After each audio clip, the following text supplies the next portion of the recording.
Dinesh Kumar sir, welcome sir. Thank you sir.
புரியுதுங்களா? டக்குன்னு போயிடும்.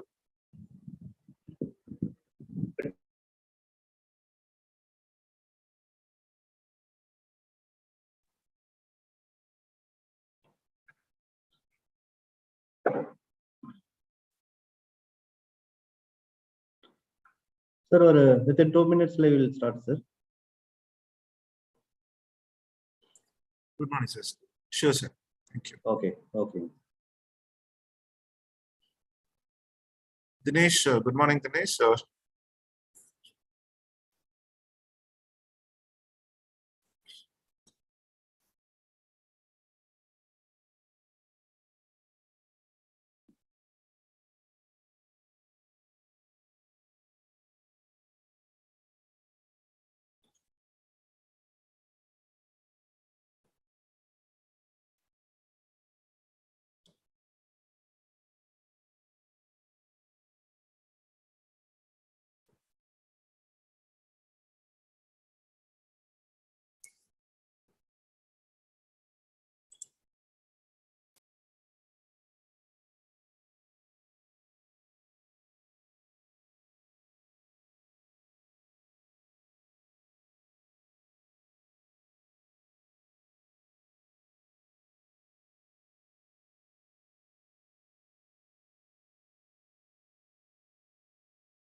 Video viral.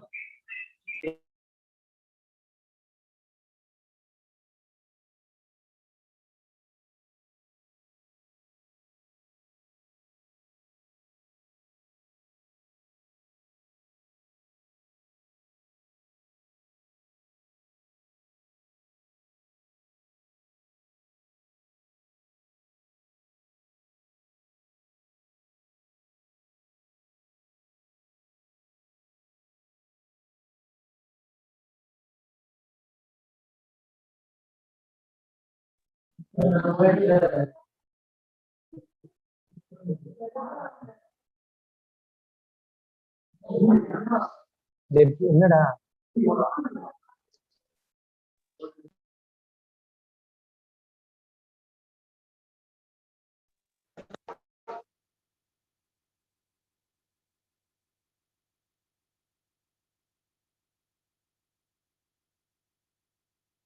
Okay, clear. Sir, Dr. Kumaravel, sir, shall we start, sir? Yes, madam, we can start now. A very good morning to one and all present here. With extreme privilege, I welcome you all for the 100 hours IEA TNSE Techno Carnival. Dear participants, kindly all of you turn on your video for the photo session.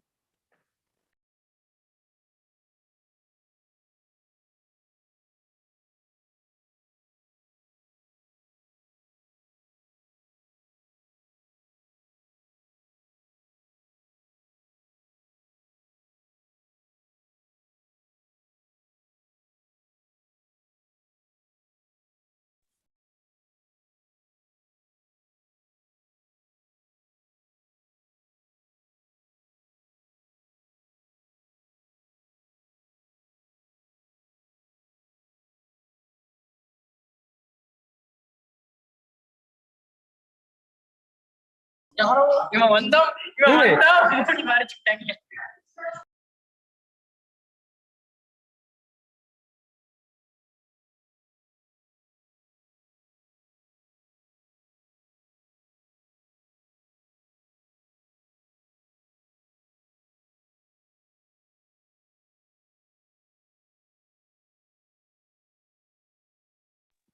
The Institution of Engineers, IEI, is the largest multidisciplinary professional body of engineers, established in 1920 with its headquarters located in Kolkata and incorporated under Royal Charter on 9th September 1935 by then His Majesty of King George V.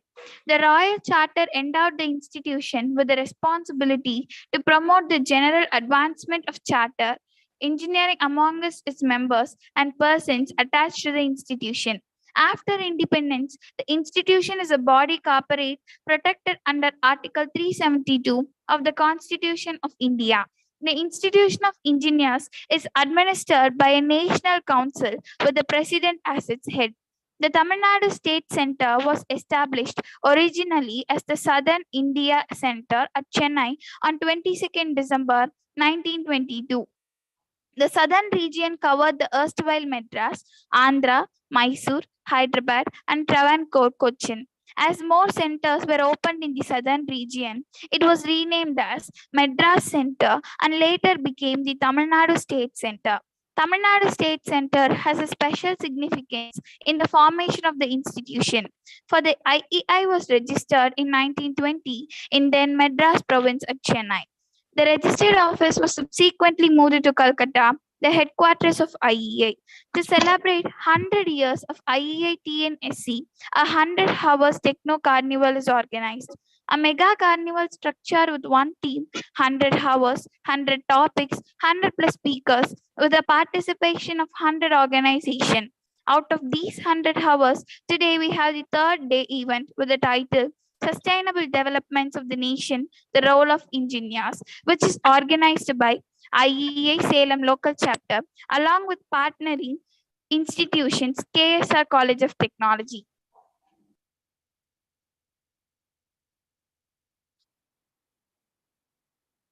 Now I kindly request Dr. Kumaravel sir to welcome the August gathering.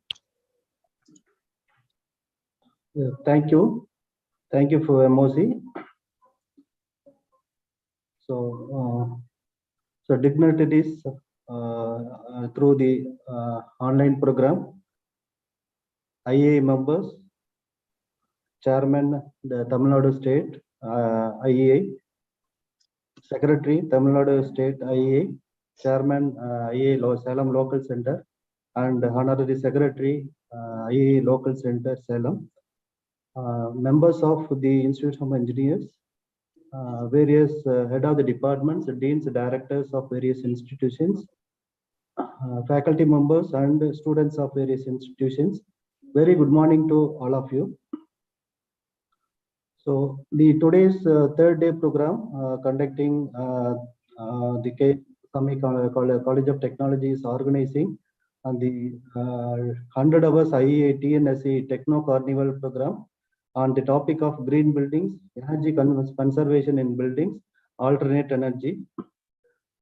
Through the in association with the Institution of Engineers Salem Local Center. First of all, I would like to welcome the Chairman Tamil Nadu State IEA Center and the Honorary Secretary of the Tamil Nadu State Center IEA and the Chairman of the IEA Salem Local Center and the Honorary Secretary of the Institution of Engineers Salem Local Center in absentia. It is a great privilege for welcome the today's chief guest and the resource persons of the various topics of the talk, Dr. R. Gopalakrishnan, Principal, KS Rangasamy College of Technology. He is going to deliver the green buildings on the today's program. We welcome you, sir. I would like to welcome Engineer Dinesh Kumar, Managing Director, Inspire Engineering Consultants at Chennai. And Mr. Dinesh Kumar is going to deliver a talk on energy conservation in buildings. Welcome you, sir, on behalf of the KSRCT and the IEA Salem Local Center. I would like to welcome Dr. A. Murugesan, Head Department of Mechanical Engineering, KS Rangasamy College of Technology. And he is going to present a topic on alternate energy, renewable fuel for IC engines. I welcome you, sir, for this today's session. And also, I would like to welcome the coordinators and the faculty members, IEA members of the Institution of Engineers, Salem Local Center, and other centers also, the faculty members, deans, directors, HODs of various institutions, and the students of various institutions for this today's 100 hours IEA TNSC Techno Carnival program. Once again, I welcome you all and thank you for giving this opportunity. Over to MOC. Thank you. Thank you, sir. Now I like to introduce Dr. R. Gopalakrishnan. Dr. R. Gopalakrishnan is working as a principal, KS Rangasamy College of Technology, Tiruchenkood. He has 20 years of teaching and 10 years of research experience, expertise in the areas of power systems, IoT, guiding 9 PhD research scholars at present. He has published 1 book and more than 20 technical papers in national, international conference and journals, and holds 1 patent and filed 4 patents. He received more than 8 crores of fund from AICTE, DSP, EDI, etc. He is the chief mentor of AICTE Idea Lab, KS Rangasamy College of Technology. He is a life member in various professional bodies, including Indian Society for Technical Education. He received 3 awards in his credentials. Now I invite Dr. R. Gopalakrishnan, ME PhD, Principal, KS Rangasamy College of Technology, Tiruchenkood, to deliver the special address in the topic of green buildings. Thank you, MOC. Hope I'm audible. Yes, sir. Audible. You are audible. Yes, sir. Thank you.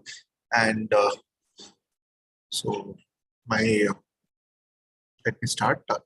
So first of all, my hearty wishes to the Institution of Engineers for the 100th year celebration. The local Salem Center is organizing a record event, 100 topic and 100 hours of continuous technical inputs. So my hearty wishes goes to the Salem local chapter and Mr. Engineer Saravanan, the Chairman, IEA Local Center, and Engineer E. Senthil Kumar, the Honorary Secretary, and Dr. A. Kumaravel, the Executive Member of the IEI of Salem Local Chapter. Good morning, and other participants, very good morning, all of you. And I'm R. Gopalakrishnan, the Principal of KS Rangasamy College of Technology. Today, I'm just will be sharing the insights about green building and other details as well.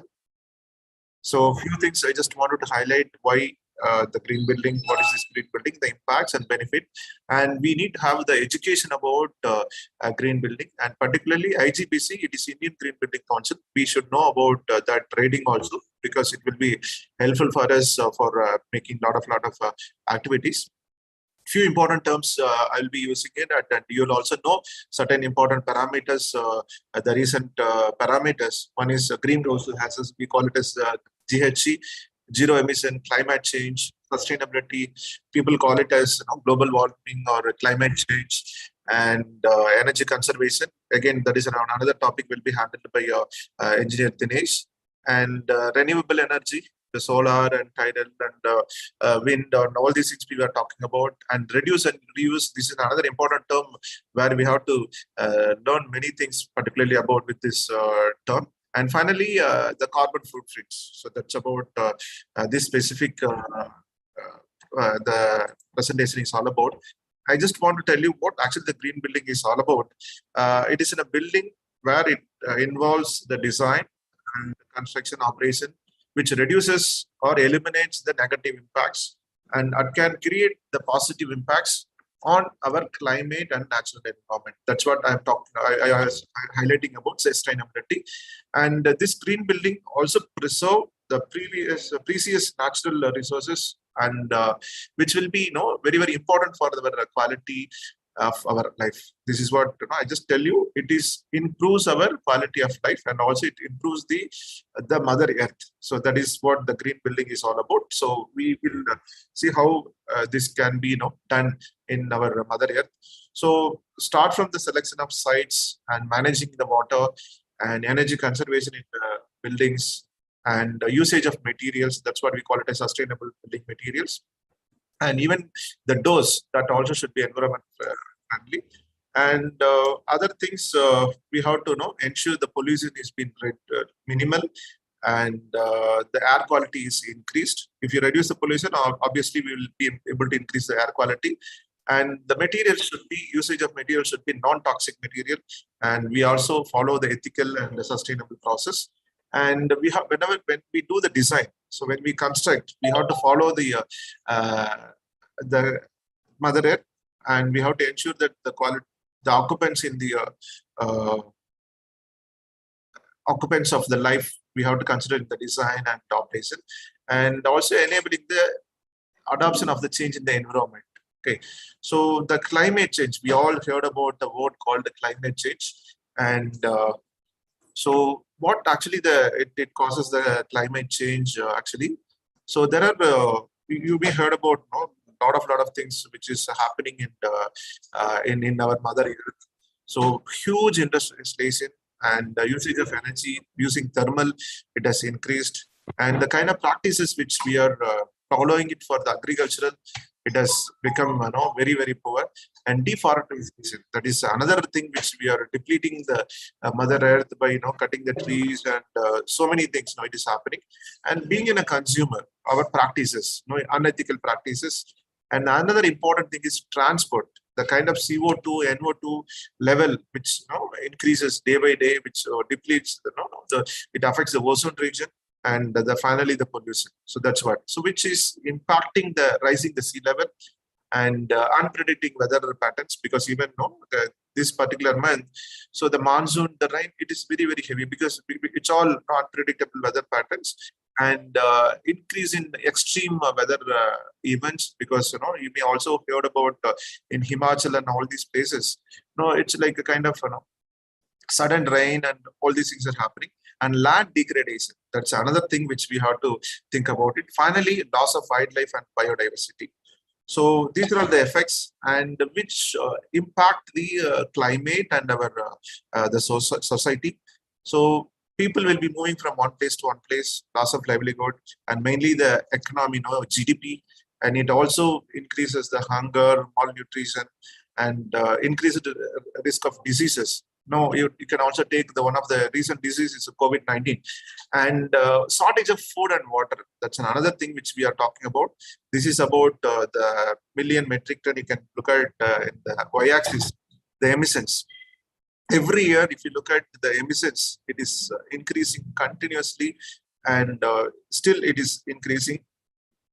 All the countries come together, even WHO, they come together, and to know they're working towards usage of some other alternate resources instead of diesel or instead of petrol. They're going with alternate resources. So these are the things we can work on. And another important thing, these glaciers. It may be in Antarctica, it may be Austria, any places for that matter. Just look at the 4 photographs in 1913 and 2005, and in Austria 1875, and the right hand side in 2004. So the glaciers started melting so that the sea level will be increasing.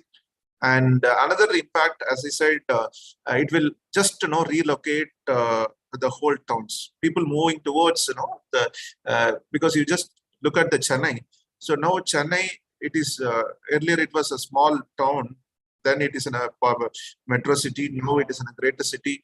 So now it is increasing its footprint up to Chengalpet. So the relocation of whole town is happening, and there is no place for harvesting. So because of urbanization, there is no place for agriculture and other thing. And because of that, the basic foodstuffs, it increases like anything.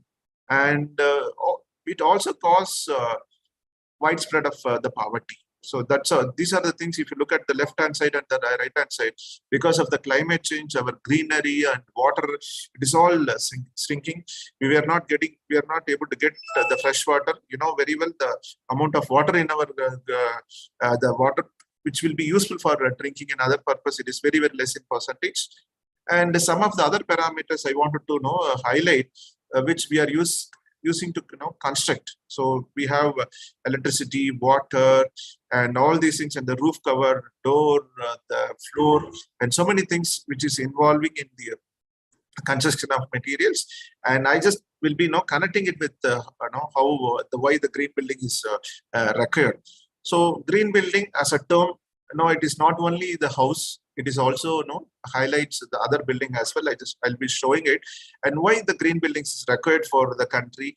And if you look at in the right hand side, the kind of, if you have the green building, the energy usage percentage will be reducing 24% to 54%, and the CO2 emissions also, it is going down 33 to 39%, and water usage. So we can minimize, we can conserve the water, and the solid waste we can recycle and we can reuse. The solid waste also can be minimized. And again, regarding the green offices, so it is acting as in a better offices. It gains the productivity. So say for example, so offices in the sense, it may be an IT park, or it may be a factory building, or where more people will be working there. If you have a more number of fresh water, fresh air, so it will give a kind of rejuvenation to the people who are working there. So 11% of the productivity will be increased if you have a good fresh air, and 23% of improvement in the productivity if you get a daylight. So that's the reason most of the companies, they are going for glazing. Either they go with a double glazing or a single glazing based on the comfort. And the second one is you will have they will have a 25% of better functioning and 18% of increase in the productivity because of the daylight. So again, this eco wall and the having local climate conditions and all these things will have a good impact on the GDP of the country and GDP of the entire world. It is not only on the GDP. We are all heard about the Sustainable Development Goals. There are totally 17 development goals, which is from the UNESCO. And green building also addresses the 5 different sustainable goals. Start with we have a good health and well-being, and the 8th sustainable goal is about we have to work on in economic growth of the country.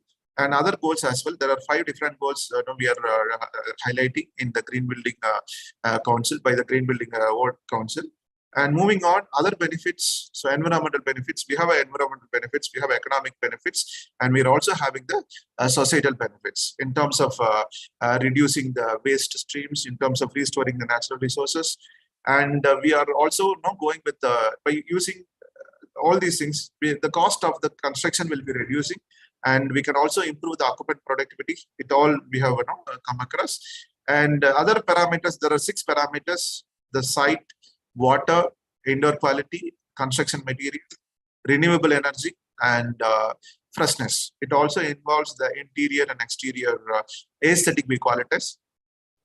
And there are now we are actually getting into the building. So building in the sense, it's not only the house, as I said, it may be a residential building, even it may be a educational building or institutional, different institutional, it may be a government institutional building, assembly, business building, that we call it as in a malls and merchandise building. Industry buildings, it comes under the category of a factory or other mining and storage buildings. You can look at the different buildings.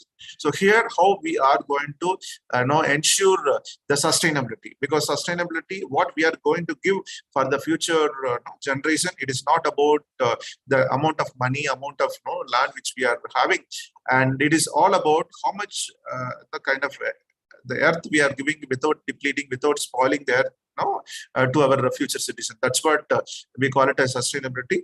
So the sustainability involves many things. It is also talk about the production of reduction of greenhouse and resource efficiency, design efficiency, comfort efficiency, water efficiency. All these things matters.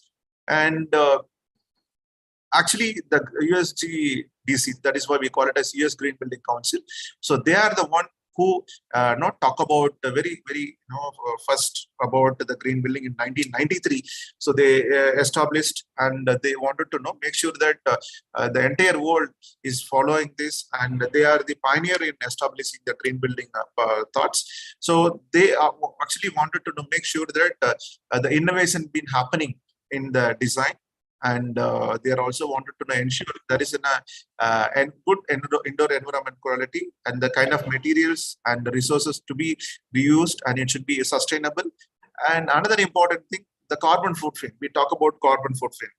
Where the building is being constructed, that's what we call it as site selection, and how much distance from the local bus stop or railway station or the airport. So that's what we call it as location and transportation. And sites, we should not take the site in agri land and or where more number of species are living. So that's what we call it as sustainable sites. And energy and atmosphere.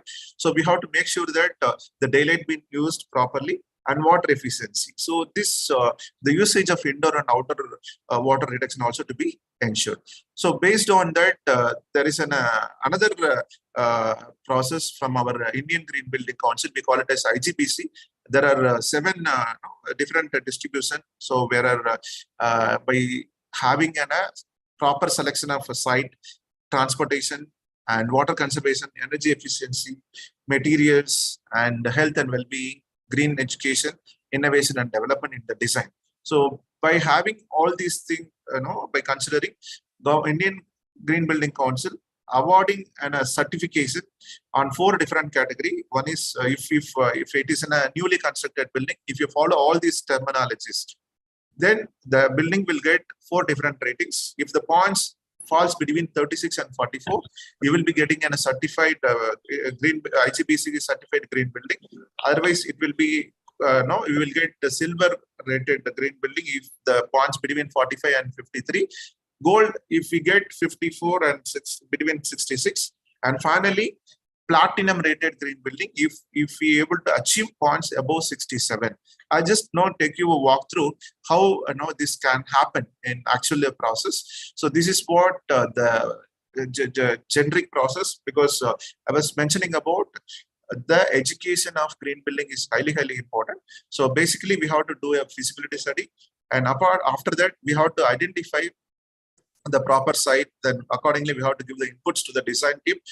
So probably after that we can collect the proof of implementation and prepare related documents. It's not a normal process. We have to make a step-by-step process, and there would be a preliminary review about IGBC, because there are many third-party people are working on this IGBC assessors, third-party assessors, and the third-party certified IGBC accredited professionals are there. So they will give a lot of inputs about it, and we have to submit the documents for the clarification.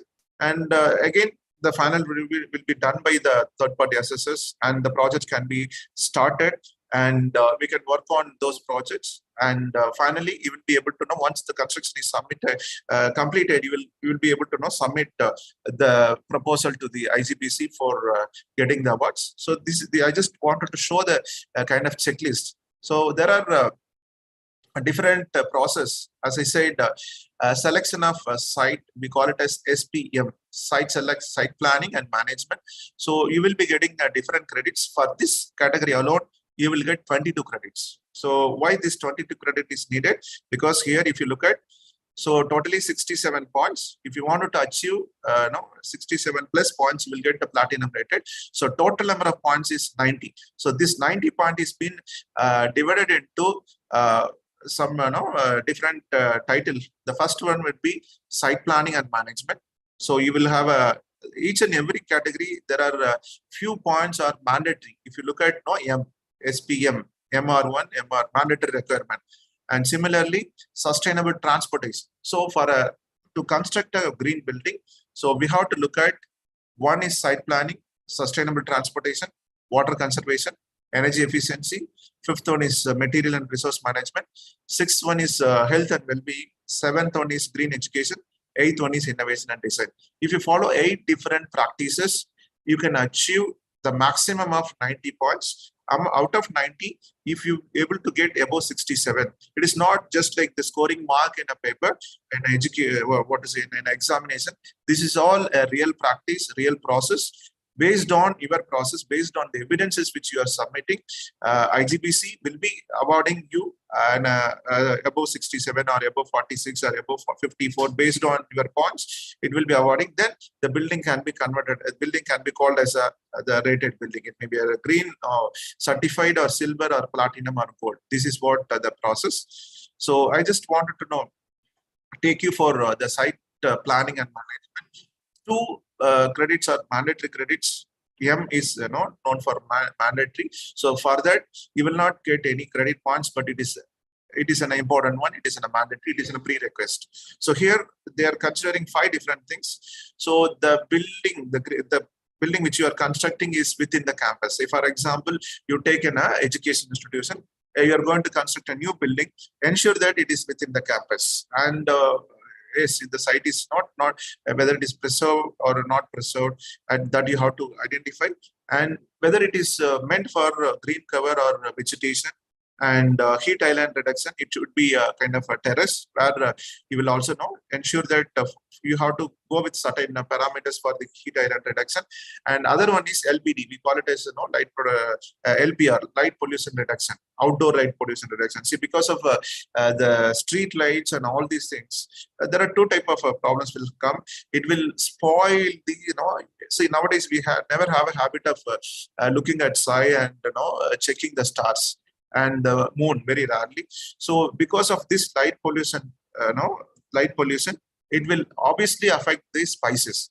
So a lot of insects will be dying, and it will be flying, and obviously it will affect the natural species and the insects.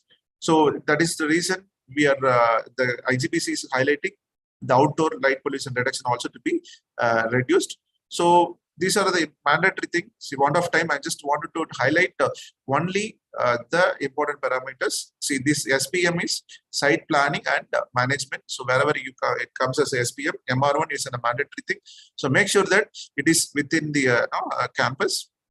So it may be a new building or existing building. It is applicable for both the category, because in green building, there are 2 category of awards or 2 category of certification can be obtained. One is you are constructing a new building. Yes, you can go for the IGBC new building. The second one is if you are already, the building is there, if you wanted to go with the rating for the existing building also, yes, it is possible. So these are the parameters have been considered. So here, mandatory one, you are using the efficient plumbing fixtures. Say, for example, if you go with certain flexures, we have certain water closets. So you just flush it. So how many liters per flush? So LPF is liters per flush. So LPM, liters per minute. There are 2 categories. Say, for example, you are using the urinals. One flush, how many liters will be coming in a urinal. Similarly, the faucets and health faucets and shower head. So you will be continuously you can operate it in such a way that shower head, you look at it 10 liters per minute. So that's the reason people tell you have to educate the children. So to use the shower in minimal. So these are the certain important terminologies. LPF is liter per flush, and LPM is liter per minute. So one flush, how many liters you will be spending it. So we have to go with a water efficient plumbing fixtures and water efficient lighting systems and high performance air conditioning system. So in a house, in a building, what are the things being available? No, say basic things. You need to look at water. You have to use light. That is a basic requirement. The third one is nowadays we are talking about air conditioning and other things. It may be a geyser or it may be other things. So basic three things: water and your lighting, and the third one is air conditioning. So you have to go for energy efficient lighting and the HVAC equipment also. You may heard about the Bureau of Energy Efficiency. We call it as BEE. So you just follow the rating of ASTRAE. So that is a standard 90.1 2010. So either we have to follow this standard, and otherwise we have to ensure that you are going with a high rated, star rated energy fixtures. And this is another mandatory. Please ensure that the erosion and sedimentation controls. Why we have to go for it? Because when you know very well now the continuous rain is happening. What happens because of the continuous rain? The soil, it has been eroded and it is going in the drain. It may be a stormwater drain or it may be a sewage drain. So all the soil, if it is gone in the water, it may be deposited in the drain or all these things. So we cannot have any control measures on the soil. So we must ensure that as per the NBC 2005 part 10, there are two chapters will be there. One is protection of landscapes during the construction and soil and water conservation. So we have to follow those things, and we have to ensure we are control. We have the soil erosion control. We have taken the soil erosion control. These two are the mandatory. So this is about the NBC. When we construct a new building or a factory or anything, we must ensure we are following the certain codes. One such code is National Building Code. Another one is National Electric Code, NEC, and ISRE. And there are so many norms are there. We have to follow all these things. Certain prerequisites is to be followed.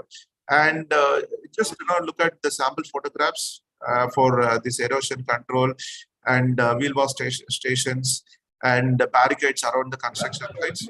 Because when we construct, when we construct a building, ensure that the debris or in the fly, these things, it is not disturbing the public. So that is also need to be considered. So we must have a barricades around the construction site, and the soil erosion control by having the gravel road at the exit.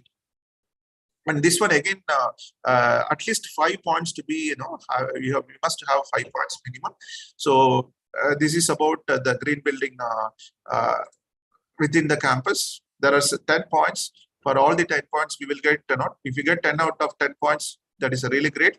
Otherwise, we must ensure we are following at least 5 different effects. It may be a heat island effect. We have to have a high reflective point at the terrace. So that we can avoid minimum number, we can avoid low temperature of AC. Say for example, if you have a good reflective point on the terrace, the thermal insulation will be there so that the heat will not be conducted and it will not be there in your room. So you can go with minimum 24 or 25 temperature in the AC. Otherwise, you have to maintain 18. So which causes the high consumption of energy. So that's what I just highlighting. High reflective point for the roof. And water efficient plumbing fixtures, you will get 30.3 points. And wastewater usage, reuse of wastewater. So it can be treated for a separate line should be there for the flushing, and where you can have, we can reduce the water and refrigerants and energy efficient lighting. So this is what light pollution reduction. If you go with minimum 40%, that would be really, really great. And high performance equipment, high amount of star rated, that would be really good. And this is in a green cover and vegetation. Try to have the green cover in the. There are 2 places where we can do it. We can have more number of tree saplings per acre, and we can also have a vegetation more than normally. We think that if you have what to say, land, that would be a green cover. It is not so. If you have a more number of vegetation or trees, that will be called as a green cover. It is not about land. Having a land, it will consume more number of a huge number of water.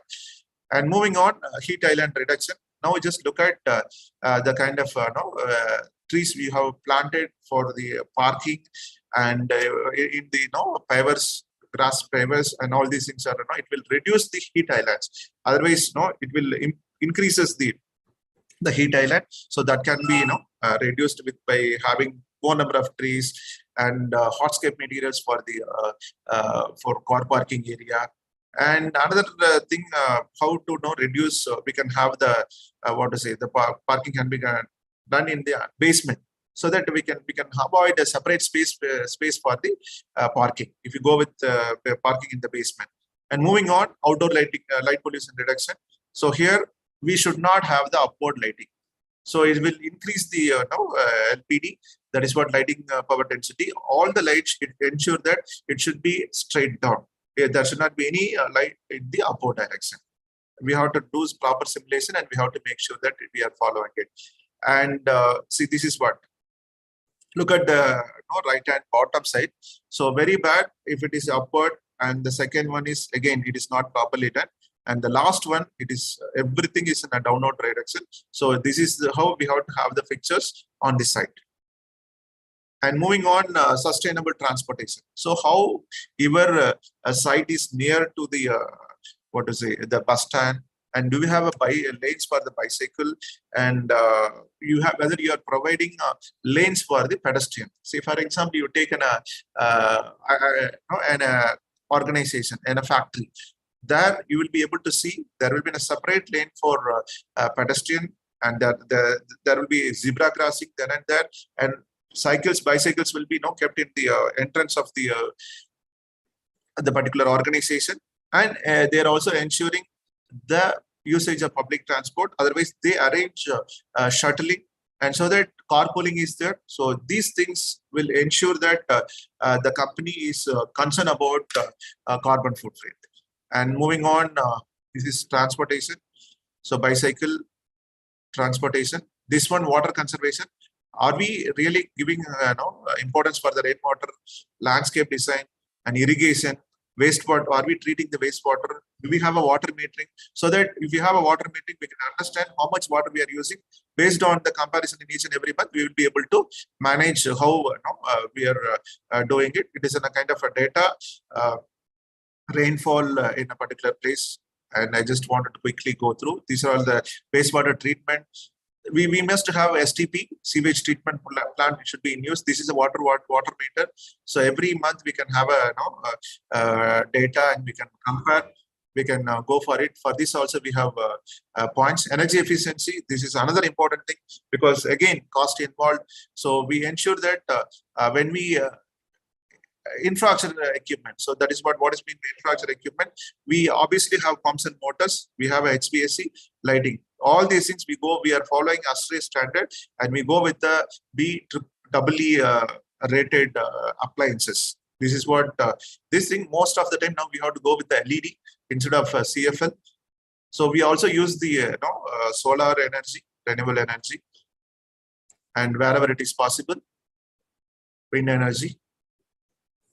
So based on the usage of it is not only you are using the solar energy in this site. If you have the solar energy, if you are having a separate site, this it is also possible. You can connect it to the grid and you can get back. That is also possible. And energy metering. Say for example, house we have energy metering. Apart from that, say take an education institution, have a separate energy meter for each and every building, so that we can have a control on the energy consumption. And materials. This is another important thing where most of us may not be having the idea about it. So if you use local materials, you will get the points. Say for example, wood and all these things, you are using it local. The transportation, the usage of diesel will be less. See, when you are constructing, you are purchasing the wood from at least 300 kilometers away, you will not get fine. If you use the local wood, yes, that is fine. If you are using the steels, if it is within 50 kilometers, yes, you will get a point. So like that, so the points will be given. Again, if you go with an organic waste materials, there are two type of materials. One, the kind of materials which you are using. If it is an organic waste, if it derived from organic waste, yes, that would be really, really good. And then how you are categorizing the waste, wet and dry, hazardous. That for that also you will be getting in a point. This is a mandatory. It comes under mandatory, because what we do normally, just like that, we are throwing it. That is not to be done. So we have to ensure that that point is in a mandatory point. And food waste and garden waste, we can go with a bio process, so that we will be able to generate anything. And construction waste management. So this is also we have to categorize. I'm just quickly moving. So while constructing, we must have a separate place to categorize all these things, so that we can avoid the scrap and we can reuse. And this is how we have to do it. Sample photographs. And this is another thing how we can use. This is, I told you, you should ensure that you are purchasing the materials within the this particular distance. And health and well-being, this is a very, very important. So please, you have to have a tobacco and smoke control. It is a mandatory. And basic amenities, I just show you what are the basic amenities. And these are things should be there. Your building, it may be any building, it may be a tower, or it may be education institution, or anything for a factory. It should have near to ATM, it should be near to hospital, education facilities, cafeteria, and park, garden. So why we are very particular about it? Because the amount of travel time should be minimal. You can go by walk. That is an advantage. Again, you will get 1 credit. Moving on, this one again, health and well-being. It is compliance and applications and healthcare. And emergency facilities, you are giving in a ramp for physically challenged, we call it as Divya, and walkway for them. And green education, this is another important. I'm coming into the last part. So green education, we have to educate our co-workers and our children and the entire community, so that we can ensure the CO2 and the glaciers and all these things be properly maintained, and otherwise it would be very, very difficult for us. And innovation in design. So how we can do the innovations? We can properly plan the site, and water conservation, energy efficiency, and materials and resource management, water conservation. These are the place where we can do the innovations, and we can get the points, particularly lighting design and water conservation, and materials, selection of materials. And moving on. And IGBC, if suppose you get an Indian Green Building Council, AP, the accredited professional, then you will get 2 points. Obviously, you will get 2 points. So some of the green buildings, I just want to tell you, the first green building is CIA, Confederation of Indian Industry. It is in Hyderabad. The first platinum rated green building. So these are the other green buildings as well. In Tamil Nadu, we have a green building, the multi-specialty hospital. Earlier, it was a secretariat. And green building education, first one was introduced by 1998 by United States Green Building Council. So we call it as leadership in energy and environmental design. So that's what. So there, the points are different. Our points are different. I just wanted to compare. So this is USGBC. This one is IGBC.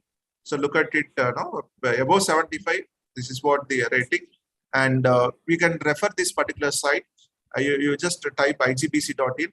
Even any, they are giving a lot of taking a lot of steps, and make sure that we got good awareness. And their vision, make the India to have the largest pool of trained professionals in green building environment by 2025. Let us all work for it. And so I must thank the Institution of Engineers for giving me the opportunity. So overall, I just wanted to tell 3 points. If we work on certain aspects, at least even in an existing building, go with LED, replace CFLs or incandescent lamps with LED fixtures. The second one, go with the BW rated, better of energy efficient appliances as high star rated. The third one, wherever it is possible, let us switch off all the appliances. And we also go with an IoT based control, because now even if you travel also, you will be able to switch off or switch on any appliances. And the third one, transportation. We should have a habit of cooling. So in abroad, there is in a carpool, having a habit of using public transport. So let us not, if suppose 1 or 2 persons traveling, we should not travel in the car. So these are the certain ethical practices to be followed, so that we can save the earth and we can give this earth in good manner to our next generation. Otherwise, we may have the money, but we may not be able to buy water or buy food. Otherwise, again, the depletion of earth and the agree, without food we cannot survive. So with this, let us save the earth, let us go green, and make sure that this earth is be there another millions of years. So thank you for the opportunity. Thanks. Over to MOC. Thank you, sir. Thank you for your wonderful presentation. Dear participants, all your queries can be asked at the end of the session. Now I'd like to introduce Engineer Dinesh Kumar, Managing Director, Fire Engineering Consultant, Chennai. He completed his UG degree in 2005 at Aruna Engineering College. He completed his master degree in 2007 at College of Engineering Gindi, Chennai, Anna University. After his studies, he joined as a LED project internal reviewer in 2007 at L&T Construction in Sholinganallur and Nevada campus, Chennai. He possesses various position in L&T Construction during 2007 to 2019 as IGBC Green Facilitator and Energy Analyst, LED Facilitator and Energy Analyst, and completed various projects in L&T Construction.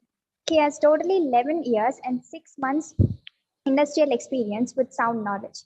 He is qualified member in Indian Building Council, also GRIHA Council. He is also BEE certified energy auditor approved by Ministry of Power, Government of India. Presently, he is working as a managing director in Inspire Energy Consultant at Chennai. Now I invite Engineering Dinesh Kumar, Managing Director, Inspire Engineering Consultant, Chennai, to deliver the special address in the topic of energy conservation in buildings.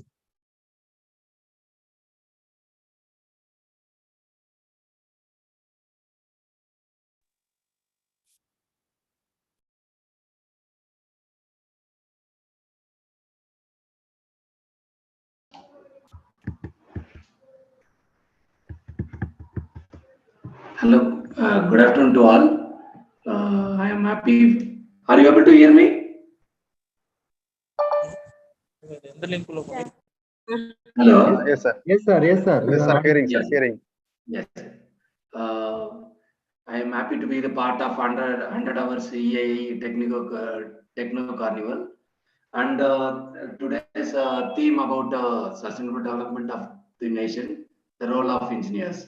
In that, we are going to discuss about energy conservation in buildings.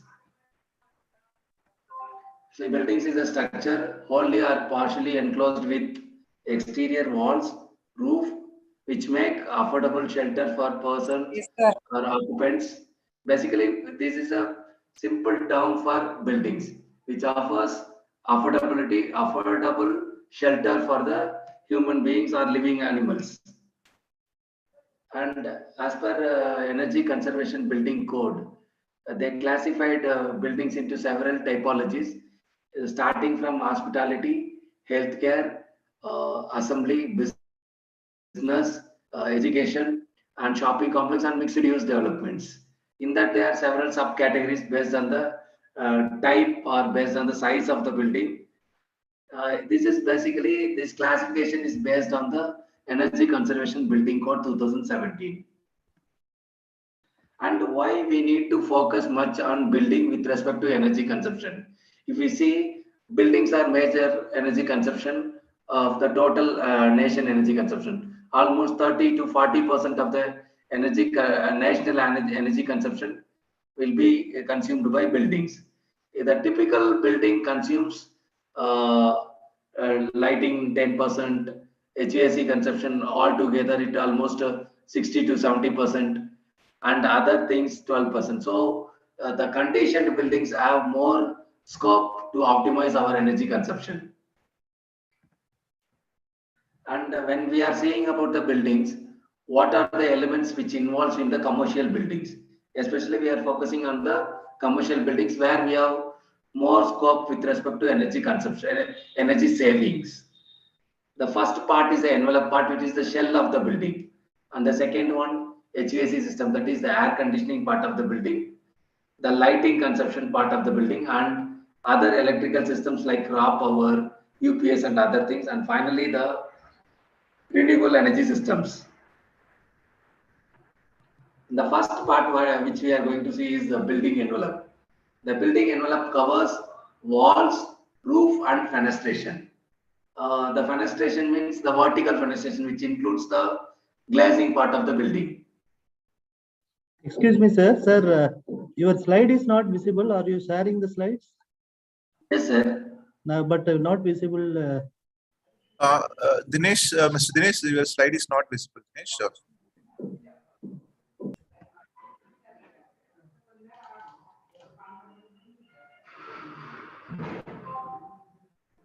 Are you able to see my screen, sir, now? PPT is not shown, sir. PPT is not visualized. You just go for a tab or go for a. Yes. Are you able to see my screen, sir? Yes. Now it has come. Yes, Dinesh, you can proceed. Yes, sir.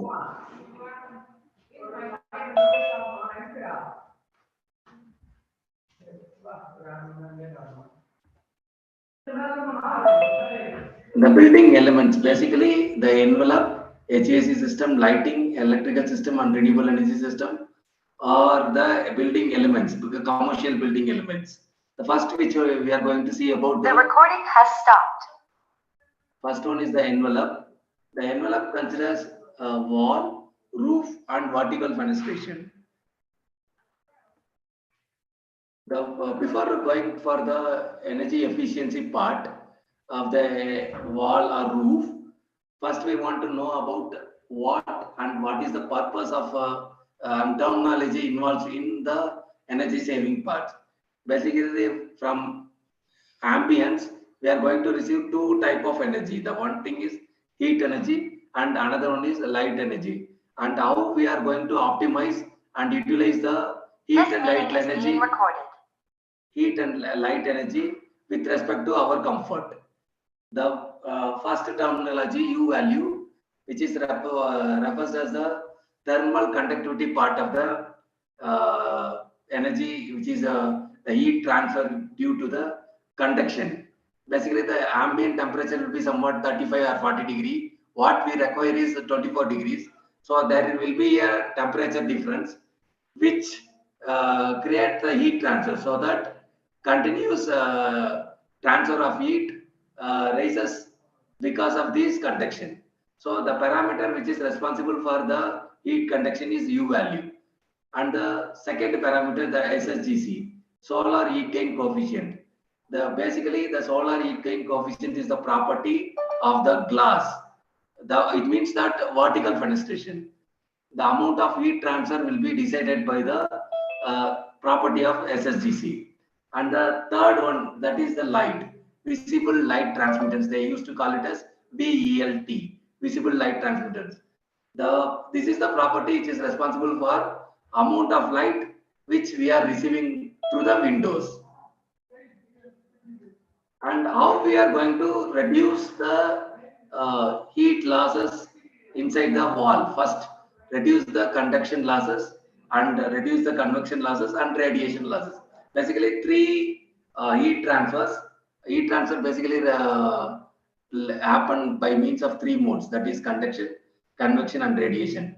To reduce the heat loss by means of conduction, we need to use the low value materials, low value U value materials. It means that using high resistivity with respect to heat, high resistivity materials. It means that low conductive part of the materials. And to reduce the convection, we need to properly seal the buildings. It means that proper closing of windows and doors, and providing a vapor barriers and proper protection of air leakage systems. And the final one is the radiation. as Gopal sir said, coating the roof with light colored paints, basically which increases the reflectivity so that the radiation losses from the chillness transfer from inside the outside, and it also help you to reduce the heat island effect in the particular campus. So these are the strategies which we can reduce for wall. Why we need to reduce the heat transfer through the wall? Basically, the heat entering to the building increases the energy consumption for HVAC system. So we need to reduce as much as possible, and we need to maintain the proper set point temperature when we are operating the HVAC systems. And see this one, how we can reduce by means of coating high albedo paints. The white paints basically will have high reflectivity. The property for reflectivity will be defined by solar reflective index, SRI. When we are selecting the paint which is having high reflective index, then it will have good reflectivity. Apart from painting the roof, we can go for some solar, roof gardens, which also reduces the conduction losses and radiation losses. And when we are going to discuss about the U losses through windows, basically when we are selecting the windows, we need to see the three properties. Property of the glass. First one, the U value of the glass. Second one, the SSGC of the glass. And third one is the VLT of the glass. The lower the U value, lower the SSGC, there will be a lower the heat which is transferring to the buildings. So that lesser the energy consumption inside the buildings. So when we are if you are going to select the glass for your windows, it should have lesser U value, lesser SHGC, but higher VLT. It means that daylight provisions should be higher. And this is the small schematic representation which says how heat transfer happens. See, the U value is responsible for conductive heat gain, whereas the SHGC is responsible for direct heat gain to the buildings. And the second part of the building elements is air conditioning system. When we are discussing about the air conditioning system, most of the commercial buildings are centralized air conditioning systems. So chillers play the key role in conditioning of the buildings. There are two types of chillers basically used in conventional commercial buildings. The water cooled chillers and air cooled chillers. Water cooled chillers are more efficient compared to air cooled chillers, but still we are in the state, we have the water scarcity. So most of the places air cooled chillers are proposed. We can go for water cooled chiller or air cooled chiller with high coefficient of performance. So that the COP means the highest coefficient of performance. When we are selecting the chiller with high coefficient of performance, means that you are consuming less to attain your required thermal comfort. And apart from selecting the high efficient chillers, we can go for more controls so that we can reduce the energy consumption by means of having a proper controls to the systems. Timer based controls, basically whenever the office is operating from morning 9 to 5, whereas the systems are started from 6 to 6. So we can optimize our operation of the chiller by our operation of the air conditioning system by means of having a proper timers. It means that morning 9 to 1 system will be in the on. 1 to 2 there will be a lunch break, so the system will get off. After that 2 to 5 the system will be in the on, so that we can optimize the hours of operation, so that we can reduce the energy consumption for HVAC system.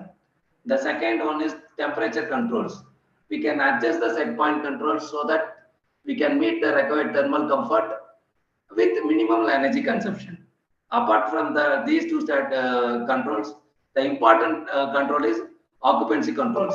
Whenever the person leaves the room or space, the system need to have a knowledge about whether person left the office, so that the occupant sensors provides signal to the system saying that the person left the space, so that it will switch off the particular HVAC system in the particular zone, so that we can optimize the energy consumption required for the particular zone conditioning.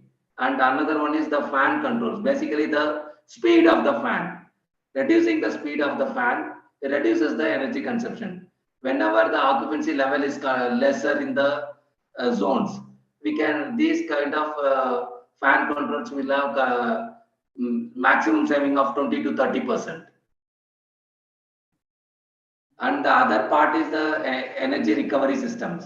Basically, when we are taking the return air, in that return air, there will be some amount of chillness in that. If you are observing the particular chillness, in order to cool the particular zone, we can reduce some amount of energy savings in the air conditioning systems. And the third part is lighting system.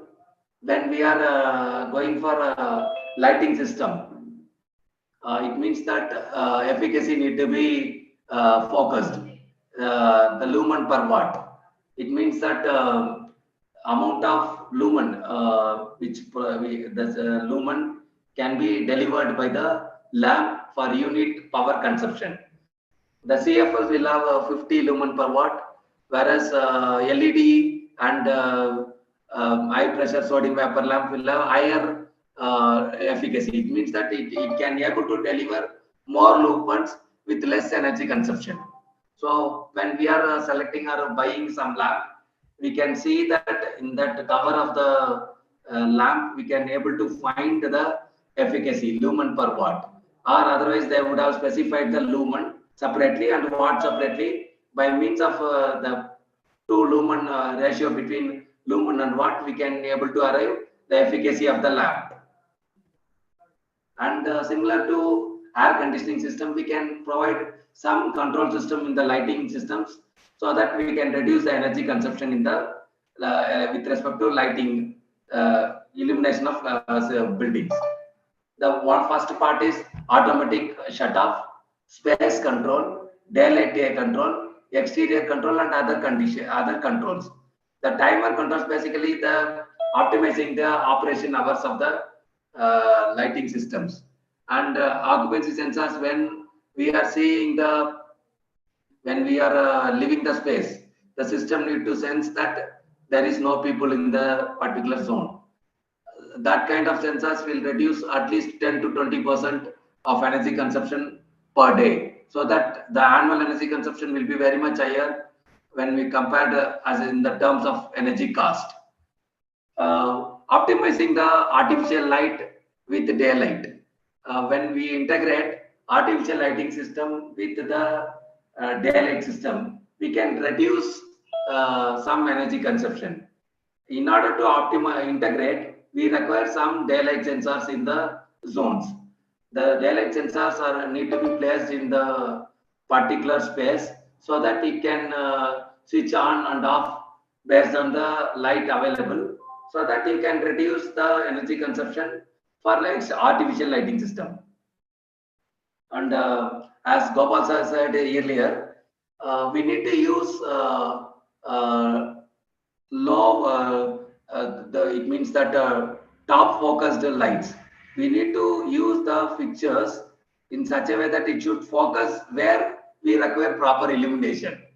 It's that very bad. It illuminates all over 360 degree. When we optimize that one, the best shows that where exactly we need illumination, the light should capable of providing illumination to the particular area, so that you can reduce energy consumption as well as unwanted illumination of sky, which usually disturbs the nocturnal animals' life. And providing the automatic automatic switches, astronomical switches, reduces the light working hours. Basically 6 to 6, based on the timers, the street lights will get on, so that we can reduce some amount of energy savings with respect to that. And apart from that, we can provide some standalone solar street lights, and it reduces the energy consumption to zero, and it will lead to the net zero energy, as well as it reduces the CO2 emission in the for the consumption of particular energy for particular lighting systems. And the final part is the renewable energy part. The renewable energy means the solar. First, the thing which we think about the renewable energy is the solar system. Solar has two type of energy. The one is heat, another one is the light. If you started utilizing the light, then we need to use solar photovoltaic system. We can generate some power from the solar photovoltaic systems, and we can use it for our buildings. And the second part is heat. Based on the heat, if you place some solar hot water systems, it harvests the heat from the sun, and it utilizes the heat to raise the temperature of the water, and that water can be used as a hot water in the hotels or canteens or somewhere where we require. And the final part is the electrical systems. DG sets. When we are proposing any DG set, we need to focus at least 3-star rated DG sets. It means that the higher the star rating, higher the efficiency. And the second part is the energy efficient motors. When we are selecting the motors, it should have at least IE2. It means that high efficiency motors. And we have up to IE4 super efficiency motor, super premium efficiency motor. And when we are focusing on the power factor, we need to maintain at least 0.97, and we need to focus towards unity, but still 0.7 is a acceptable number of power factor. And in order to achieve 0.97, we need to provide some automatic APFC panels. It means that automatic power factor controller panels. And how we can optimize our energy consumption inside the building when we are in the design stage. And there are several strategies to arrive the energy consumption and optimize the energy consumption in the design stage itself. And one of the strategies, building energy simulation. Building energy simulation is the method we can estimate our annual energy consumption of the building in the design stage itself. And for that, we require the details like building geometry, the particular site weather condition, and proposed HVAC systems and its efficiencies, and what are the internal loads, like how many people going to occupy in that, how many lights should be in the on condition, how many laptops and how many printers will be in the on condition. And when we provide all these inputs with proper schedule, we can get the result of energy consumption per annum. And there are several tools available in the market, as well as free, as well as the paid versions. The Ecosim Design Builder, DOE, and Energy Plus Equest. These are the several tools used for energy simulation. It has its own advantages and disadvantages. Some of the tools are in the open. We can download it for free, and we can practice it for our buildings. And the Energy Conservation Act 2001. Which focuses, it means that the Energy Conservation Act was developed by Bureau of Energy Efficiency. It has that major trusted areas, standard and labeling, star rating for existing buildings, and energy conservation building code. And what is meant by standard and labeling? When you see the, for example, if you are buying the refrigerator, nowadays you can buy, you can see that each and every refrigerator in the market will have star rating pasted in the doors. It means that the star rating specifies the efficiency level of the particular equipment which we are going to buy. And each and every 4 years, there is a rise in the benchmark. Means that today's 5-star may not be the tomorrow's 5-star. Maybe tomorrow that is 4-star or 3-star. So they utilizes the advantage of technology, and they are continuously raising the efficiency bar levels. And there are several mandatory programs and voluntary programs which are specified by Bureau of Energy Efficiency. The mandatory programs includes refrigerators, tube lights, air conditioning systems, electric geysers, color TVs, LED lamps, and other equipment also in the program, labeling program, but in the voluntary program. It means that whether if the manufacturer is interested to get the certificate, they can go for and they get the star labeling for the buildings. Something like induction motors, pump sets, ceiling fans, LPG gas stoves, washing machines, computer, ballas, chillers, diesel generator sets, and solid state inverters. And the next part is, earlier part is star labeling for equipments. The next one is star labeling for buildings. That is especially for the existing buildings. Almost more than 184 buildings are certified in by Bureau of Energy Efficiency. They are categories based on, the buildings are categories based on office building, BPO, hospitals and malls. And this is the strategies for efficiency in buildings. And still we can focus more on, as sir said, as a voluntary program, we can go and declare our buildings as a green building, and we can register our building in some rating system like Indian Green Building Council or Green Rating for Integrated Habitat Assessment, or USGBC, US Green Building Council, and we can declare our buildings as a green building. And the main advantage of green buildings, it reduces your life cost of the building, as well as it improves the quality of a life in the for the occupants who occupies the buildings. And any clarification required on this energy conservation with respect to buildings?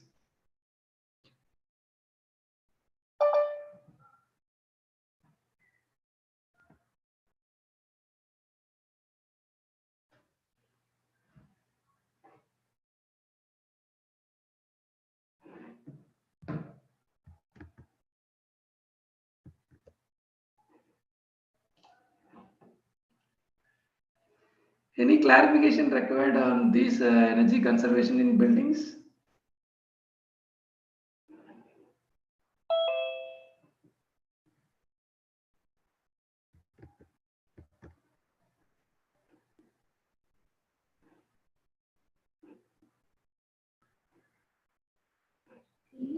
Thank you, sir. Thank you for your wonderful presentation.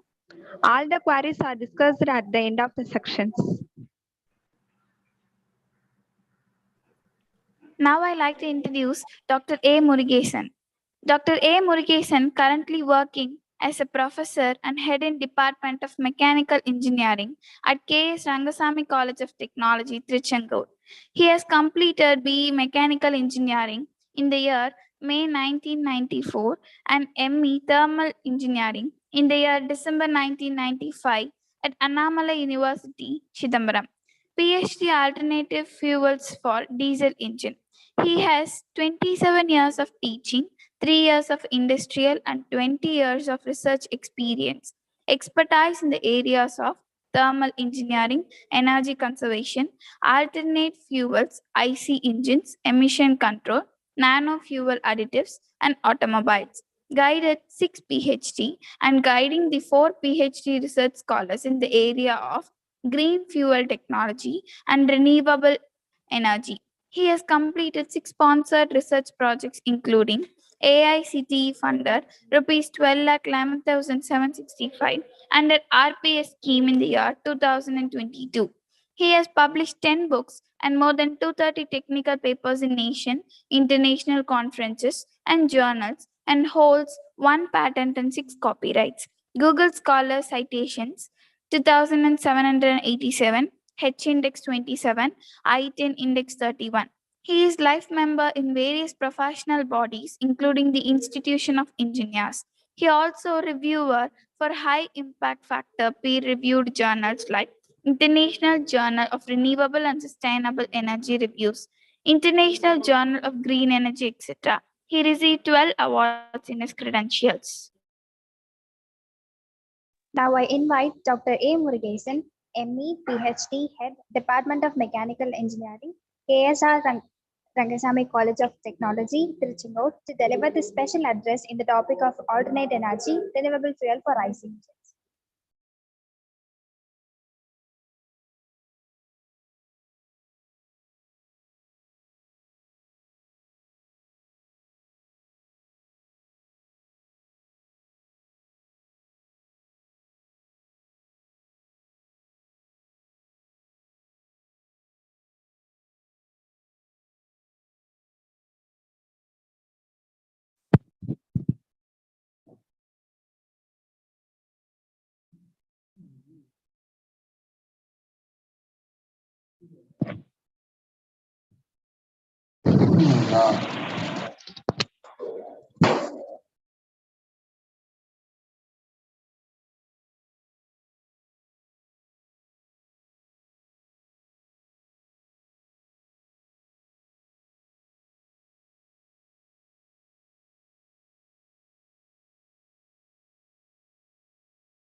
Excuse me, sir.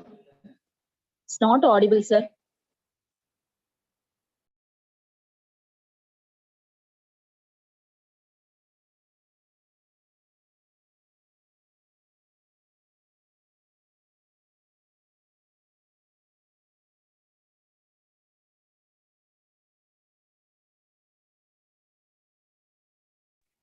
Cost decrease fossil fuels.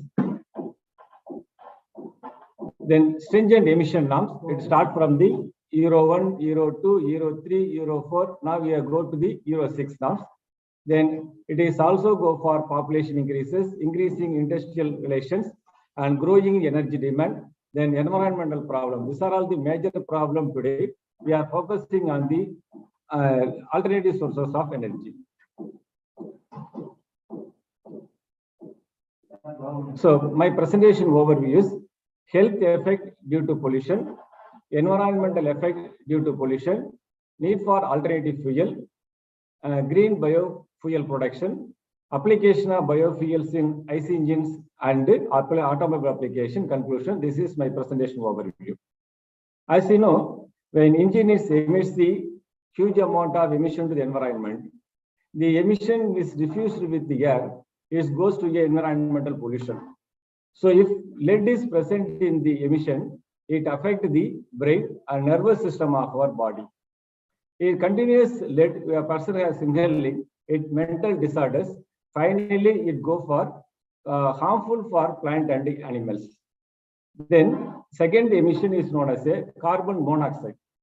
The carbon monoxide is a incomplete combustion due to lower temperature. Suppose when you are starting an engine at a morning time, it will producing a huge amount of carbon monoxide.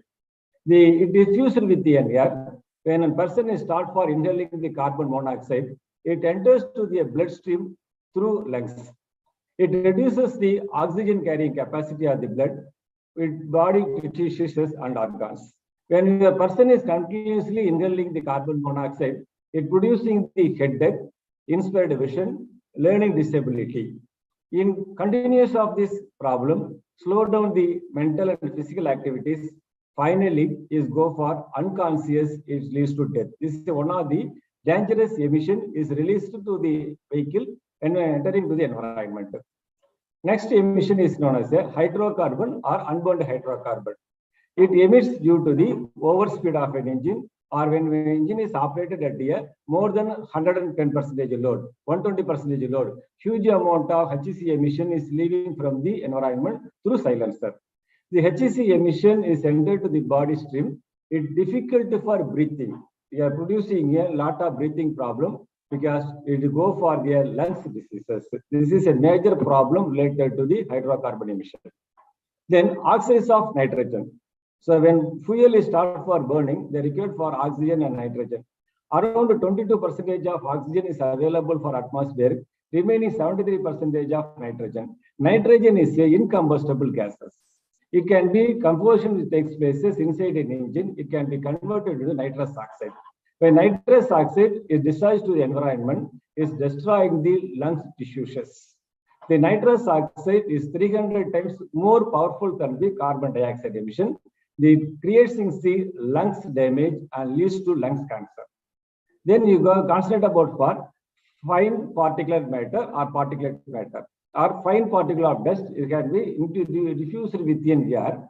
The thin particles are formed during the combustion, especially for diesel engine, because of the chemical reaction between the various pollutants found in the exhaust. It includes the metal, acid, carbon, and polycyclic aromatic hydrocarbon, that is known as the PAH emission. The dia of 2.5 to 10 micrometer deposited in the wet part of our nose. When dia of the less than 2.5 microns is settled under our lungs, it can be completely blocking the reproduction of the human cells. It causes the respiratory diseases. The respiratory diseases is known as the asthma and allergy, only because of the particulate matter or smoke emission when person is start for inhaling. Then what is an effect? When person is affected for huge amount of air pollution, is affecting our body. First symptom is reducing our weight. When weight is reduces, then you go for sicknesses. Weight reduces, weaknesses, sicknesses. Finally, we are go for hospitalization. We go to spend the huge amount of medical expenses. We are importing the fuel, but we are polluting our country. We are inhaling the fuel, inhaling the dust, inhaling the pollution, huge amount of medical expenses. Then next part is known as a environment effect due to the pollution. The another one major exhaust emission is known as a carbon dioxide. The carbon dioxide is one of the important gases. It leads to the global warming because of the 80% of the global warming emission is especially from the automobile vehicle and industries. The part of our nation, part of our individual can focus on to save our Mother Earth.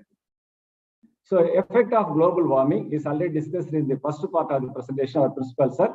This ice melting in the worldwide, especially in the north and the south pole. So mountain and glaciers are melting the ice sheets in West Antarctica, Greenland, Antarctic ice. These are all the major issues affect of the global warming. So what is the today problem? So India is now second place in the world in terms of number of populations. So mobilizing the people from one place to another places, we need for vehicle. So vehicle is moving on the contingent traffic conditions. All the vehicle can be fueled with the help of fossil fuels. So day to day increasing the cost of the petroleum product. The fossil fuel rate is increases. It directly affecting the peoples, especially for middle class people. Then persons are entering for the strike related to the state government and central government to reducing the cost of the petroleum product. When petroleum product cost is increases, automatically they can increasing the basic amenities that start from the vegetable and professionals, everything it can be affected. One side affecting for the health, another side is affecting for environment, another side is creating a large issues for using the fossil fuels to environment. So the problem is again continued. So the children is not possible for walking in a road or in a going to classes, going to schools without wearing the mask because of Delhi, the headquarters of India. Delhi is completely affected for the huge amount of the population. The same thing is continued. What is our future generation? Our future generation is a major problem for breathing because of the environmental is affected. The air is completely polluted. It is very difficult to go to the school or offices when you are entering to our offices.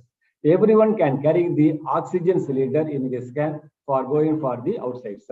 So you have to change the system. You have to modify the adoption. So we have to find out the alternate solution.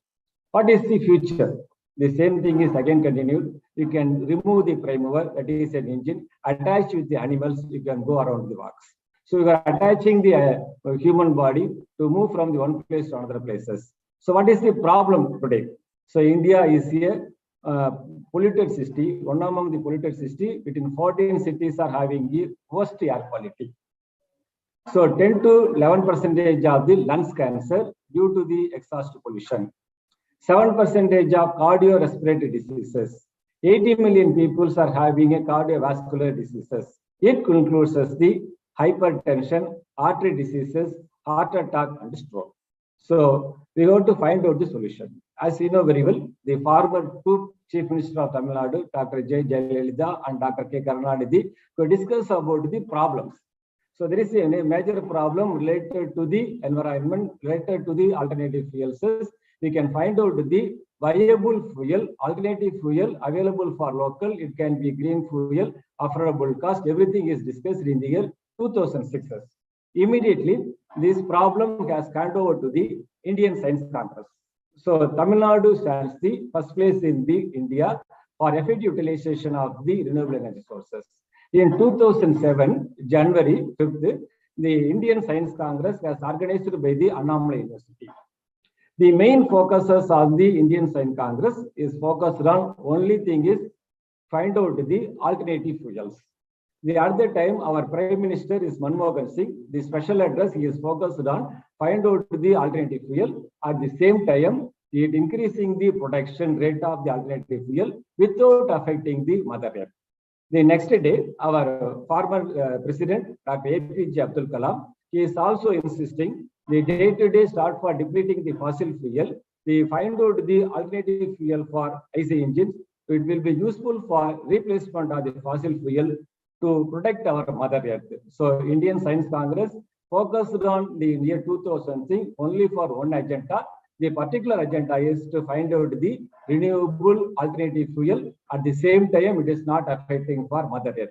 Then the problem is handed over to the science and technology people as an engineers. So, what are all the alternative fuels are available? So you can the alternative fuels for petrol as well as a diesel. We can concentrate only for the liquid fuel, not for gaseous fuel. The alcohols can be produced from the ethanol. Biodiesel is produced from the vegetable oils. So the alcohols and vegetable oils are available at the affordable cost. At the same time, it is available locally. When you are using the alternative fuel, increase the revenue for the nation. It is a non-edible, renewable, protect the environment. The particular alternative fuel can be used for the both old as well as a new diesel engine. Now, first we are concentrated for the alcohols for the diesel side instead of petrol engine. So India is the second place in the world for producing the sugar cane. So using the sugar cane molasses, we can producing the ethanol. Using the fermentation technology, we can producing the ethanol. The cost of the ethanol is come around the 25 rupees per liter. India can possible for producing the 1.5 billion liters of ethanol per year because of lot of sugar mills are available. For effective utilization of the sugar mill molasses, we can producing the ethanol. So ethanol is one of the very good alternative fuel for petrol engine. We can directly adding the petrol, we can operating an engine. So we know our former president, former Prime Minister of India, Indira Gandhi, is operating with the help of our former Anna University professor T.R. Jagadisan. We are conducting the experiment in Anna University, Chennai. A ambassador car is operated on the 100% ethanol. So the 40 years back, our Tamil Nadu people start for operating the alternative fuel technology for automobile. The same thing is also discussed our T.R. Jagadisan sir to our former President of India, Dr. Venkatraman, Mr. R. Venkatraman. So after the 40 years, now the process has been implemented by the government. The ethanol is added to a petrol. We are operating the e-vehicles for ethanol as a fuel. But another thing is major problem for ethanol is not possible for operating in a diesel engine. So we are introducing the ethanol through diesel engine through a emulsification methodology or carbonation methodology. This experimental setup is available for our laboratory. We are conducting the experimental studies using the ethanol as a dual fuel mode for diesel engine. So we are conducting the testing 80% of the possible for replacement of the diesel by using the ethanol as a fuel. So ethanol is a partial replacement fuel for petrol and diesel engine, and we can possible for operating the 90% for petrol engine. So and similarly, let us go for the diesel technology. So in diesel engine, we are possible for operating the biodiesel. The use of biodiesel for engine fuel may insignificant today, but such oil may become a course of time important as a petroleum and coal tar product for present time. So the first engine operated on the diesel using the peanut oil operated by the rod of diesel. So what are all the alternative fuels available for diesel engine? So main function is from the vegetable oil. The vegetable oils are classified into two categories. One is known as a edible oil and non-edible oil. The edible oil is costly because a basic need for human is known as a food. So we cannot concentrate about for edible oil. It is concentrated for non-edible oil for biodiesel production. The non-edible oil is come under the different oilseeds like jatropha, ungemeya, neem, cottonseed, and castor oil. These are all the oils are available abundantly. Using this oil, we can producing the biodiesel for operating an engine. So this is here, we are conducting the experiment. We can extracting the biodiesel from the Cevia penetra seed oil. We can extracting the oil from the Cevia penetra seed. We are conducting the experiments. Second, we are also extracting the oil from the watermelon seeds. We are producing the biodiesel.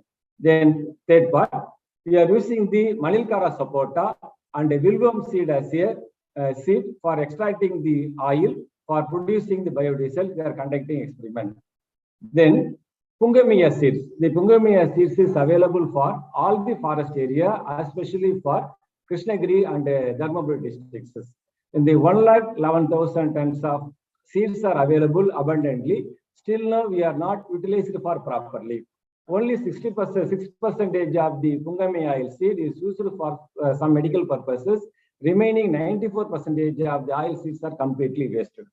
So the oil is crushed with the help of a crusher. We can extracting the raw oil. So the raw oil is not possible for operating any diesel engine directly, because the raw oil having a higher viscosity comparable to diesel, higher density comparable to diesel, higher flash point is comparable to diesel, at the same time low calorific value.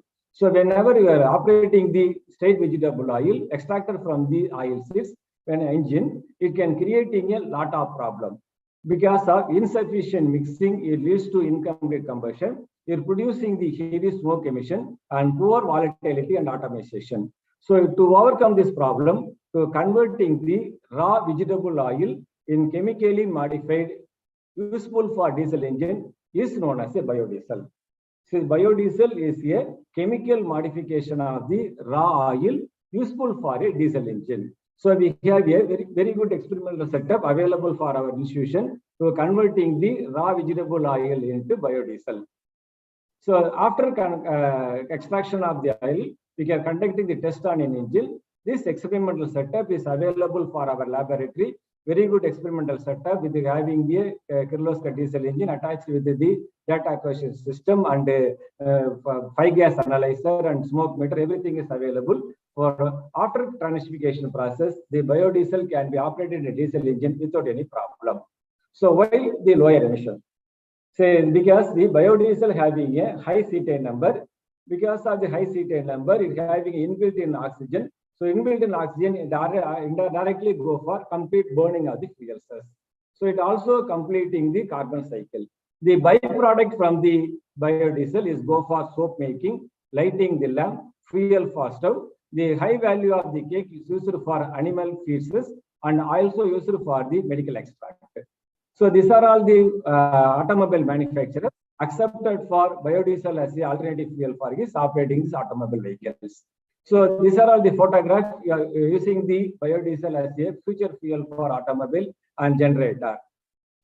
So these are all the applications. We are having the biodiesel as alternative fuel because of the heavy vehicle, luxurious vehicle operated using the biodiesel as alternative fuel. And then Sagarthi Expresses is also conducting the trial on 2013, December 2022, the 5% to 10% of partial replacement of the biodiesel as a fuel for the express train.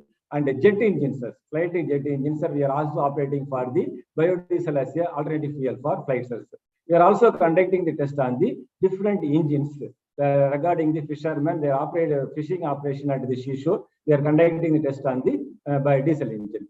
What we are going to conclusion? Biodiesel is a possible alternative fuel for IC engine, reclamation of land, clean environment, good potential for biodiesel in India, opportunity for employment. This is a major problem today. So the success of this depending upon the government policies and financial mechanism. So this is a part of our country, part of our individual to save our mother earth. Reuse, reduce, and recycle. So everyone is take care, the protect our environment, save our mother earth. Thank you for giving the opportunity. Thank you very much. Thank you, sir. Thank you for your wonderful presentation. Dear participant, if you have any queries, you may unmute your mic and ask or use the chat box.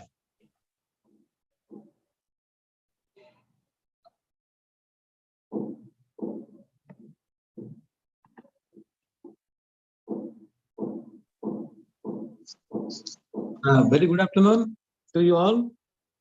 I am A.K. Goswami, Engineer A.K. Goswami from Odisha, Rourkela, and I am Chairman Institute of Engineers, Rourkela, and serving Rourkela Steel Plant as General Manager.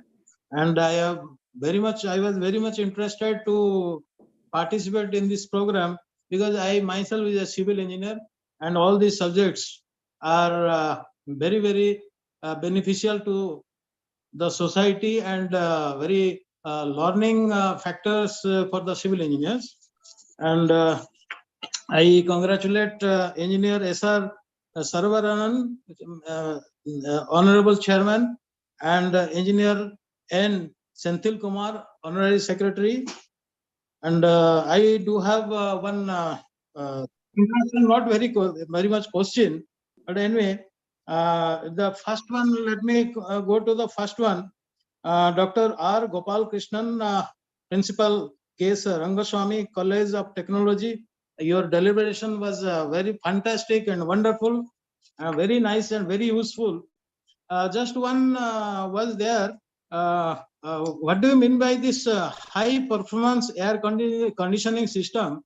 Just before that, I want to tell that I have got the opportunity to visit one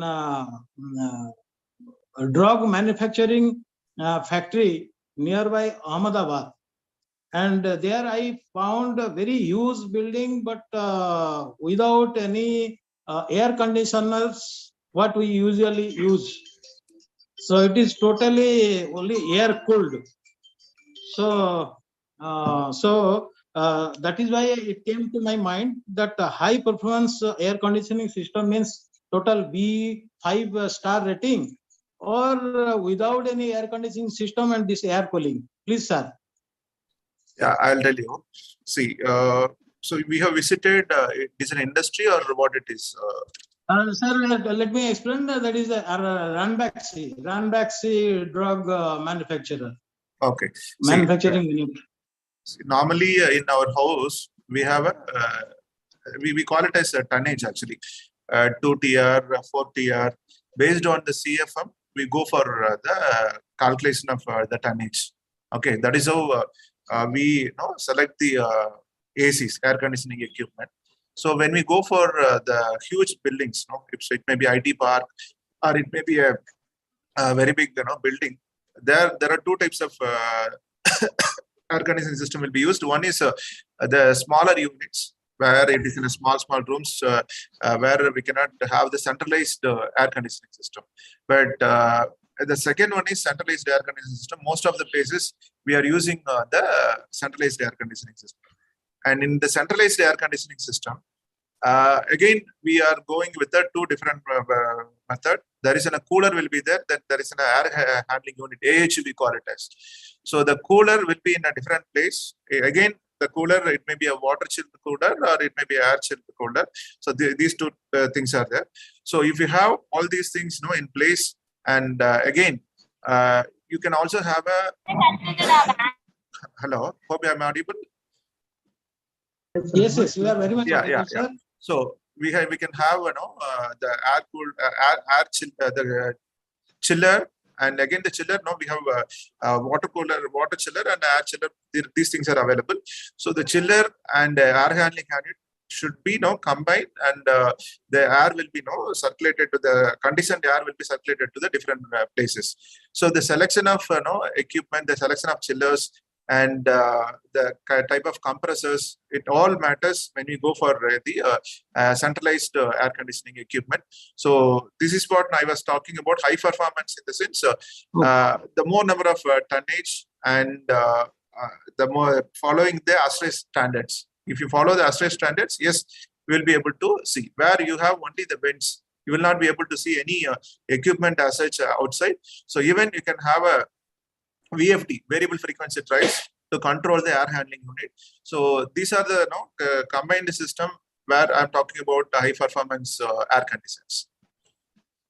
Yes, sir, I got your point. It is very much clarified. So, but for information check, for all civil engineers and mechanical engineers, engineering fraternity also, that without using this chiller plant or air conditioning system also, it can be done. It will be temperature is very soothing temperature around 24 degree, 25 degree centigrade. And when I was studying in NIT Rourkela, 1983-84, that time one restaurant was there at Rourkela, very leading restaurant, and is a huge restaurant hotel also. But not a single air conditioner was used, but it was totally very comfortable temperature. That is 24 degrees centigrade, 25. The same thing, air cooling system. So this is also, I think, it will be a good factor for this green building also. Yes. Because right. while using this air conditioner, from your compressor, it is hot air is there, isn't it? Hot air emission is there. So, but in cooler system, I think there is no heat emission, isn't it, sir?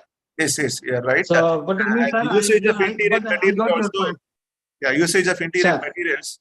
If you go with different tiles, terracotta materials, and having indoor plants, you can also reduce the health and well-being, and the fresh air also will be ensured. And if you have the more hot air inside, you need more air cooling. So if you go with the materials, that will be sorted out. Yes. Right, sir. Other than regarding this star rating green building certification, whether there is a single window system is there in Tamil Nadu state? Actually, Dinesh, probably he will take the question. See, IGBC AP, there is no single window as such for the entire country. Indian Green Building Council is the authorized people to certify all the buildings for our country. Okay. So only IGBC AP, IGBC can do that. Actually, it comes under the Ministry of. Okay. Thank you, sir. Thank you very much. Regarding biodiesel, may I get some clarification, sir? Or somebody, any other participant will be for the first phase? Yes, sir. Sir, this regarding this renewable fuel, it is really, it is very highly research oriented thing, and it is very good when it will be totally used in India and whole world. So my just query was like this, that by using this biodiesel, ethanol or your base oil, whether any pickup capacity, pickup efficiency is affected? Sir, related to the 100% biodiesel is not possible, sir. We can blend with the diesel mode. 20%, 40%, we can blend with the diesel. The pickup and engine performance is not affected. At the same time, it will reducing the carbon monoxide, hydrocarbon, nitrous oxide emissions related to diesel engine. If you are using the ethanol in a petrol engine, we can blend with the 20% of ethanol, 80% of the petrol. Engine is operating without any problem, sir. Because we are conducting the n number of tests in our laboratory, including the petrol engine and diesel engine. We have a very good experimental setup is available for our laboratory. Everything is conducted in a laboratory, producing results. Thank you, sir. Sir, whether this has been started commercially, it is available in any fuel filling stations in India? It is available, sir, but still now there is some problem between the government and implementing the projects, sir. So for last slide, I can mention this point. This is policy between the government implementing the projects. Okay, sir. Okay. Thank you so much. Thank you. Thank you.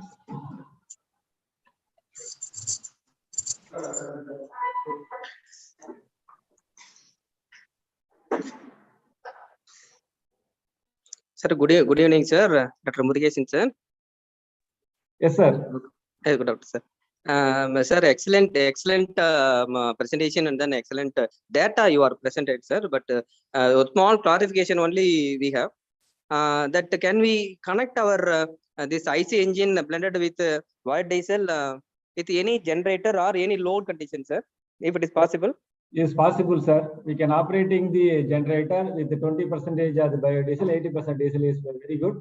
At the same time, reducing the emission from the diesel engine, sir. It is also proved. Some rural areas, sir, we are operating the 80% of biodiesel and 20% of the diesel. I also presented in this slide also. Yes, Government is also permitted, especially for rural areas, for electrification purposes. Excellent. Whatever maybe the AC engine, it is selected for a particular rating of a generator, the same rating we can able to use this type of blended mode also. In our laboratory, we having a Kirloskar engine attached with the generator, having a capacity of 1.5 kilowatt. We are generating the power. It can transfer to the resistive loading methodology. We are also conducting experiment for our students. Sir, excellent, sir. Congrats, sir. Thank you, sir. Thank you, sir.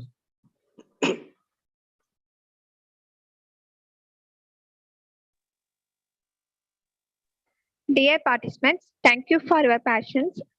Please turn on your video for the photo section.